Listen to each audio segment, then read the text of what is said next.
Hello મિત્રો, જય માતાજી, જય શ્રી કૃષ્ણ, નમસ્કાર. તમને બધાને મારા વિડીયોમાં સ્વાગત છે તમારું. તો આજે હું વિડીયોમાં લઈને આવી છું બીલીપત્રનું ફળ, એટલે કે આપણે જે બીલી કહીએ અને શંકર ભગવાનના જે આપણે બીલીપત્ર ચડાવીએ ને એ ઝાડમાં જે ફળ આવે ને જે એનો જ્યુસના થતા ફાયદા અને એ જ્યુસ કઈ રીતે બને એ આપણે વિડીયો જોઈશું. તો મારી ચેનલને લાઈક શેર સબસ્ક્રાઇબ ના કરી હોય તો કરી દેજો, જેથી આવા ઉપયોગી વિડીયો તમને મળતા રહે. તો મિત્રો, આ જ્યુસના ફાયદાની વાત કરીએ તો આ સૌથી મોટો ફાયદો, આ ફળની તાસીર ઠંડી હોય છે, જેથી જે સ્ત્રીઓને ગરમ કોઠો અથવા ગરમ તાસીર હોય તેને આ જ્યુસ ખૂબ જ લાભદાયી બને છે. બીજું કે આ જ્યુસ ઉનાળામાં પીવાથી લૂ નથી લાગતી. આ ફળને તમે કાચું પણ ખાઈ શકો છો. આ ફળ હૃદય માટે અને બીપી લો સુગર માટે પણ બહુ જ સારું અને ખૂબ લાભદાયી છે. આ જ્યુસ પીવાથી એસિડિટીમાં પણ રાહત મળે છે. આ ફળમાં વિટામિન એ વધારે પ્રમાણમાં જોવા મળે છે. તો આ ફળ અથવા ફળમાંથી બનતો જ્યુસ પીવાથી તમને ફાયદા જ ફાયદા થવાના છે. તો ચાલો આનો જ્યુસ બનાવવાની રીત જોઈએ. તો મિત્રો, જ્યારે પણ તમે આ ફળ લેવા જાઓ ત્યારે સૌથી પહેલાં એટલું ધ્યાન રાખવાનું કે ફળ પાકેલું હોવું જોઈએ. કાચા ફળમાં રસ ના હોય એટલે પાકેલું ફળ લેવું જરૂરી છે. હવે પાકેલા ફળનો ઉપરનો ભાગ કઠણ હોય, તેથી તેને દસ્તો અથવા હથોડી વડે તોડી લેવાનો હોય છે. જો ફળ પૂરતું પાકેલું હશે તો વિડીયોમાં બતાવ્યું એ પ્રમાણે તમે ચમચીથી તેનો પલ્પ આસાનીથી કાઢી શકશો.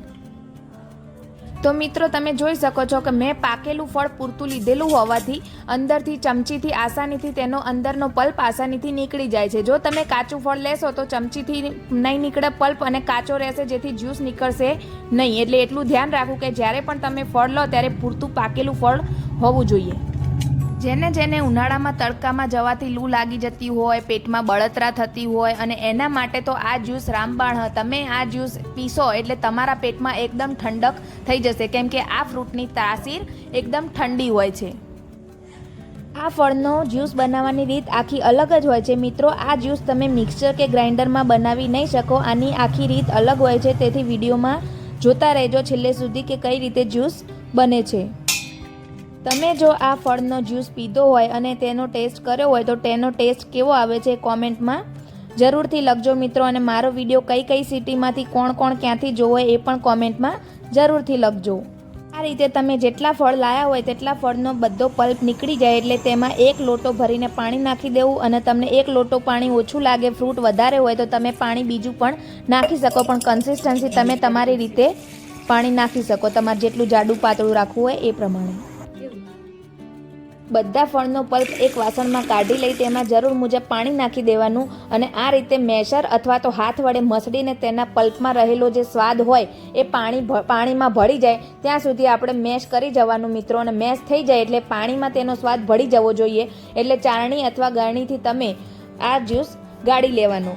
આ જ્યુસને તમે ટેસ્ટી બનાવવા માટે આમાં ખાંડનો ઉપયોગ પણ કરી શકો, તમે લીંબુ પણ નાખી શકો.